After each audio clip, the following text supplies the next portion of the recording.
भारत के पक्ष को गंभीरता के साथ और पूरे राष्ट्र की एकजुटता के साथ रखकर वापस आ रहे हैं और दूसरी तरफ कांग्रेस के स्वघोषित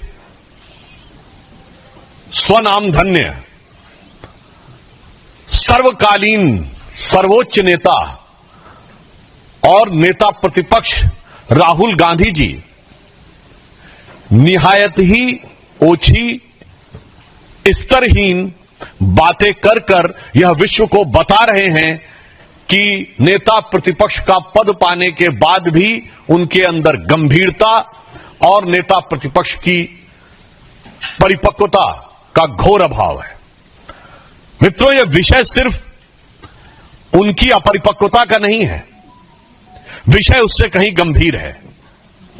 राहुल गांधी जी ने जिस प्रकार से हमारी सेना के द्वारा दिखाए गए अप्रतिम शौर्य और सेना के अधिकारियों द्वारा, जिसमें director general military operation, director general air operation, director general navy operations थे, उन्होंने जिस तरीके से ऑपरेशन सिंदूर की सफलता का विवरण दिया है, उसको सरेंडर से तुलना करना यह दर्शाता है कि यह मानसिकता कितनी रोगी और कितनी खतरनाक हो चुकी है। मुझे इस बात पे आश्चर्य हो रहा है कि अभी तक कांग्रेस के नेता पाकिस्तानी मीडिया में सुर्खियां बटोरने में लगे हुए थे, पाकिस्तानी संसद में उनके बयान कोट किए जा रहे थे। राहुल गांधी जी का नाम तो और बयान तो भारत के विरुद्ध पाकिस्तान अपने डोजियर में यूज कर चुका है, परंतु पहली बार राहुल गांधी जी ने ऐसा बयान दिया है जो पाकिस्तान के सेना प्रमुख ने भी नहीं बोला। इसमें से किसी ने यह शब्द नहीं बोला है कि भारत ने सरेंडर किया है, बल्कि उन लोगों ने अपनी अपनी तकलीफों का इजहार गाहे बगाहे किया है। अगर इसके बाद ये बोल रहे हैं तो मैं पूछना चाहता हूं, क्या आप उन नेताओं से एक कदम आगे जाना चाह रहे हैं? यानी अभी तक तो आप पाकिस्तान के लोगों को, पाकिस्तानी सेना और पाकिस्तान के आतंकी संगठनों को कवर फायर देते थे, अब उनके सिरमौर भरने की कोशिश कर रहे हैं। एक हिंदी में कहावत होती है, नया मुल्ला प्याज ज्यादा खाता है, मगर यहां गैर मुल्ला इस कदर प्याज खाने में लगा हुआ है कि उसे लग ही नहीं रहा है कि यह देश के स्वाभिमान और सेना के शौर्य और सेना का कितना भीषण अपमान कर रहा है। मैं पूछना चाहता हूं, वैसे राहुल गांधी जी की बुद्धिमत्ता और विवेकशीलता पर आप सभी लोग परिचित हैं। मात्र एक वर्ष पहले की बात है, आज 4 जून है। 4 जून को चुनाव परिणाम आए थे। तीसरे अटेम्प्ट में 3 अंक ना पाने को, जिसको अद्भुत सफलता नजर आ रही हो और पटाखे फोड़ने शुरू कर दिए हो, और तीसरी बार प्रधानमंत्री बनने पर जिसको पराजय नजर आ रही हो, उसकी कितनी समझ है और उसका कितना विवेक है, यह भली भांति समझा जा सकता है। राहुल गांधी जी का यह कहना सेना का सरासर अपमान है। मैं कांग्रेस पार्टी से पूछना चाहता हूं, ऑपरेशन सिंदूर की सफलता की घोषणा सेना ने की है, भारत सरकार ने नहीं की है, भारतीय जनता पार्टी के किसी प्रवक्ता ने नहीं की है। जैसे आपके प्रवक्ता अब अचानक सोकर जागने लगे, अपने जमाने क्या क्या बातें बोले, तो मैं पूछना चाहता हूं, आपने सरेंडर शब्द यूज करके सेना का अपमान किया है या नहीं?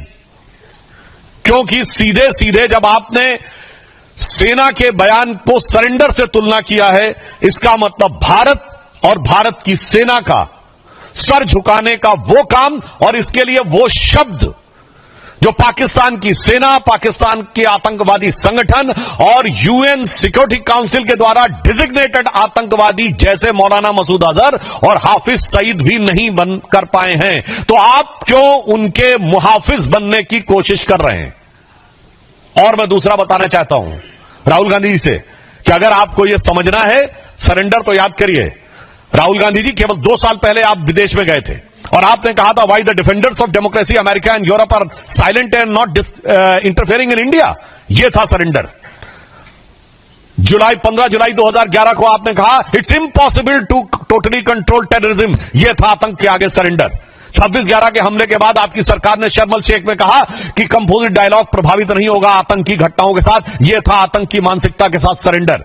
1995 में नरसिम्हा राव सरकार के समय एक फोन आया और America and Europe are silent and not interfering in India. यह था सरेंडर। 15 जुलाई 2011 को आपने कहा it's impossible to totally control terrorism. यह था आतंक के आगे सरेंडर।